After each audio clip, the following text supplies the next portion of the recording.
José Carlos Gentili é natural de Porto Alegre, no Rio Grande do Sul, e foi morar em Brasília antes da inauguração do Distrito Federal. Ele é escritor, poeta, ensaísta, historiador, conferencista e autor de mais de 30 obras.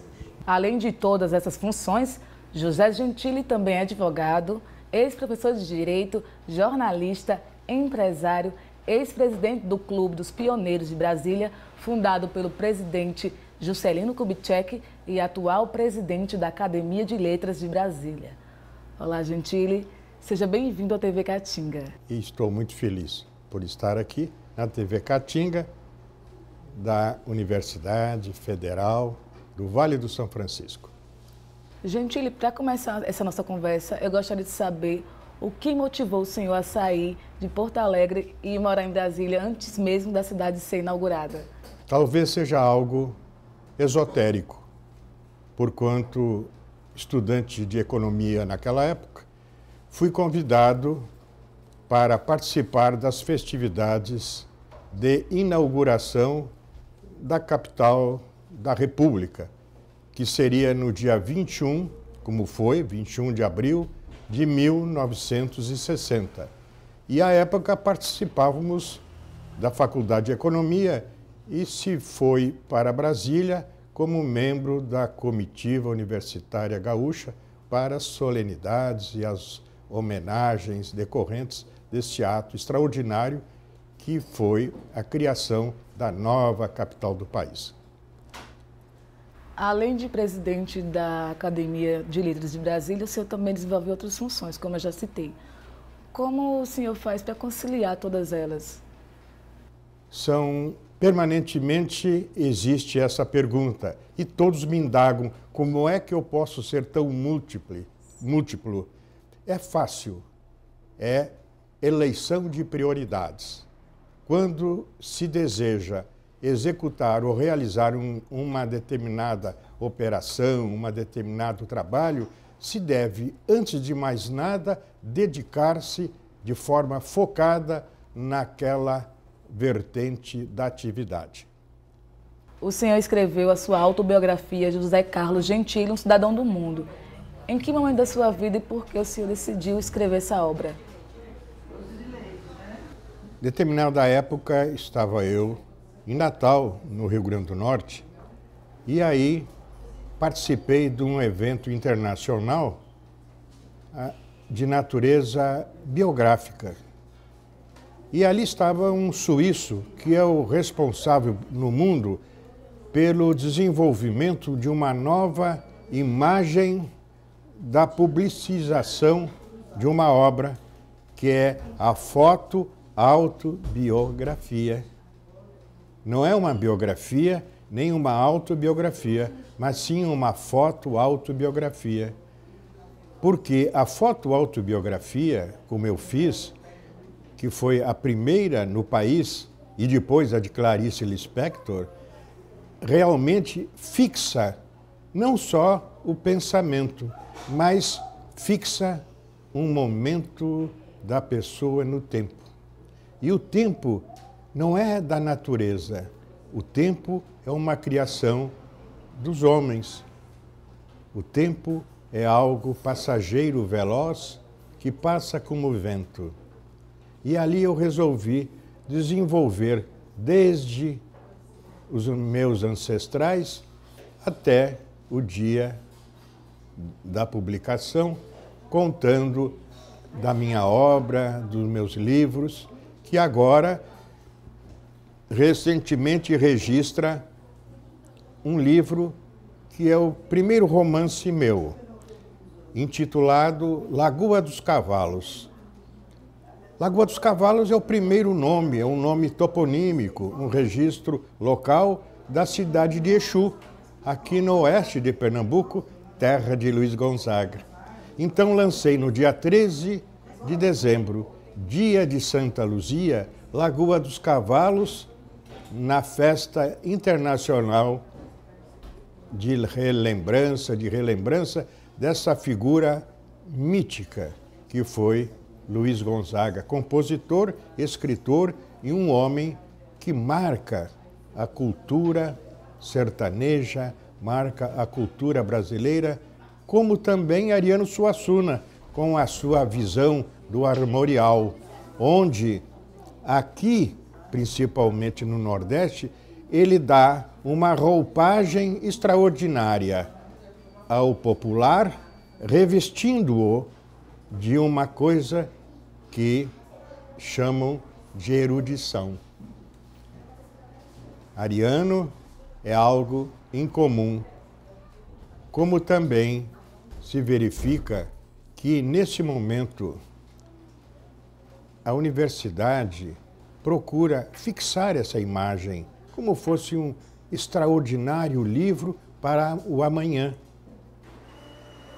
São 10 anos de trabalho focado em alavancar esta região, reunindo pensadores de toda a região.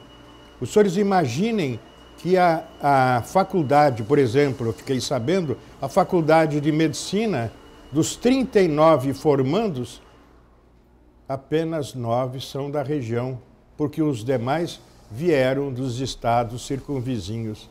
Então, a universidade é como um verdadeiro farol, iluminando aos arredores, mostrando as suas luzes, a luminosidade que consegue fazer o brilho desta região e a grandeza da cultura nacional.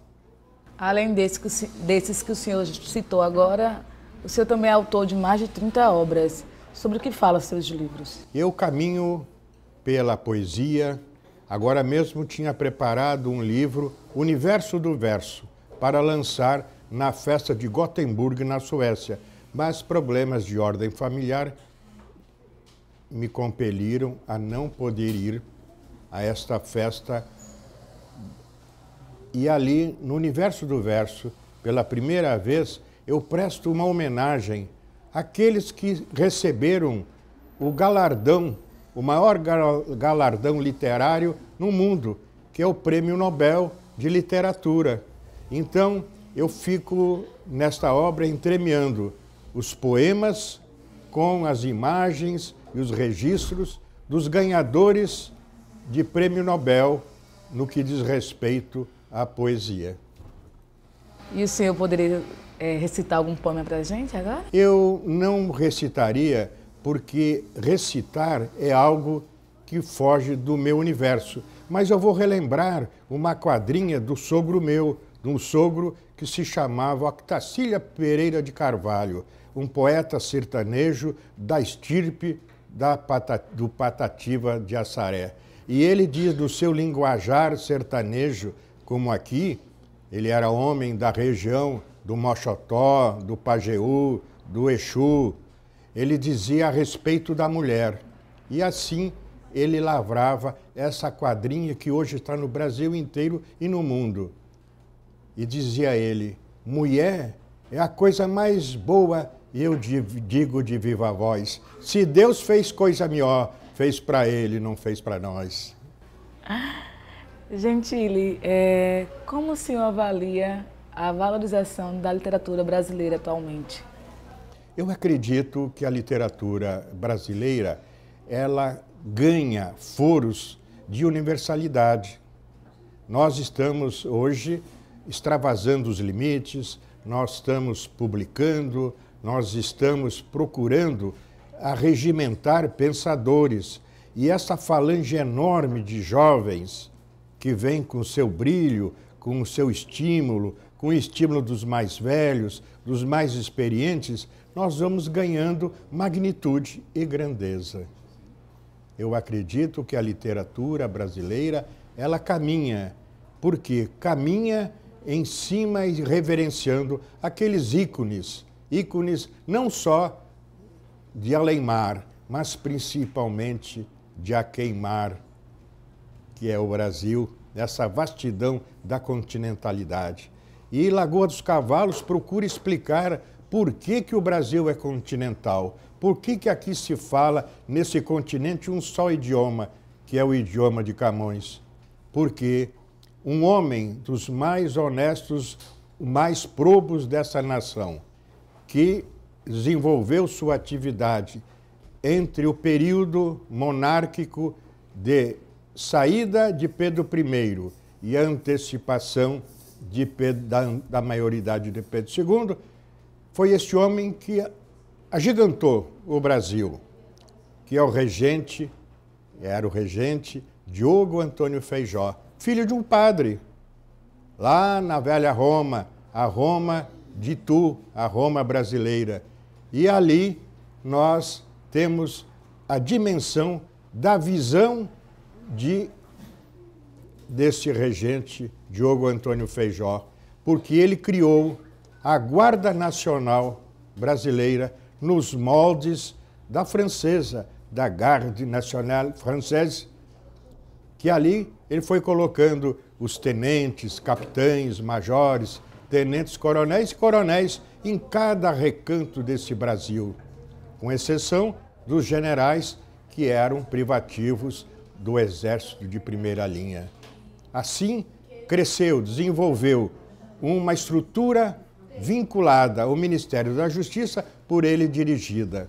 E assim o Brasil ganhou em cada recanto a fixação de uma unidade extraordinária, que é esse Brasil, onde brancos, negros, europeus, gente de toda a ordem, de todas as cores, de todas as formas de pensamento e religiosidades possam estar irmanados, porque o Brasil é pátria do mundo, terra do Evangelho. E só para encerrar essa nossa prosa, eu gostaria de saber, ainda na sua opinião, o que é preciso ser feito para motivar a leitura, né, dos brasileiros cada vez mais. Eu acredito que a televisão, que é uma concessão do Estado, ela deveria estar preocupada com as suas mensagens. Hoje nós temos uma televisão que é considerada uma das mais competentes do mundo e é hegemônica no Brasil. Entretanto, o povo brasileiro, ao invés de receber informações, está recebendo as informações das novelas,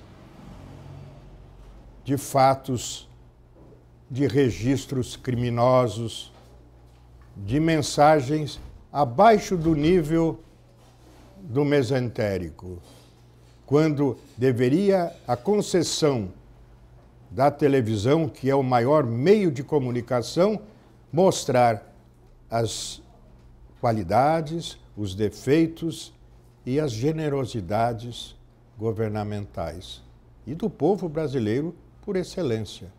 Entretanto, o que se vê que ainda a densidade populacional que está na costa atlântica ainda detém o privilégio e o poder da comunicação. Eu acho que nós deveríamos não ter só uma televisão, mas ter televisões que realmente se preocupem, como a TV Catinga, em mostrar de forma especial a cultura regional e, por consequência, a fixação. O Brasil precisa engrandecer os seus meios de comunicação. Gentili, muito obrigada mais uma vez por sua disponibilidade em vir conversar com a gente. Espero que você que está nos assistindo tenha gostado dessa edição do Entre o Café e uma Prosa. Ficamos por aqui, até a próxima. TV Catinga, a verdadeira imagem do sertão.